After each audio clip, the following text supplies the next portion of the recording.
أعوذ بالله من الشيطان الرجيم. بسم الله الرحمن الرحيم. واتل عليهم نبأ إبراهيم إذ قال لأبيه وقومه ما تعبدون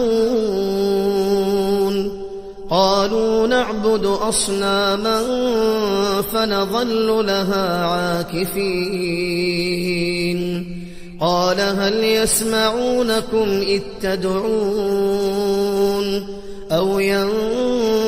ينفعونكم أو يضرون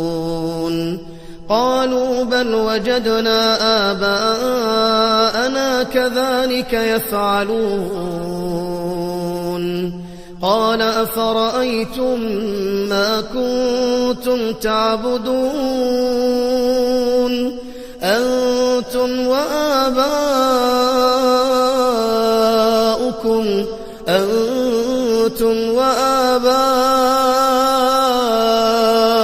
الأقدمون فإنهم عدو لي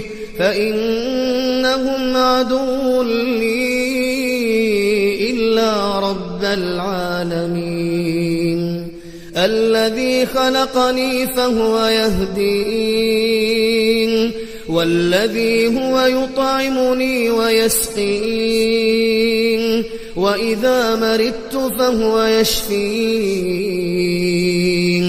والذي يميتني ثم يحيين والذي أطمع أن يغفر لي خطيئتي يوم الدين رب هب لي حكما وألحقني بالصالحين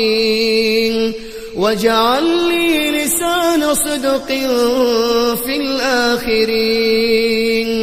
واجعلني من ورثة جنة النعيم واغفر لأبي إنه كان من الضالين ولا تخزني يوم يبعثون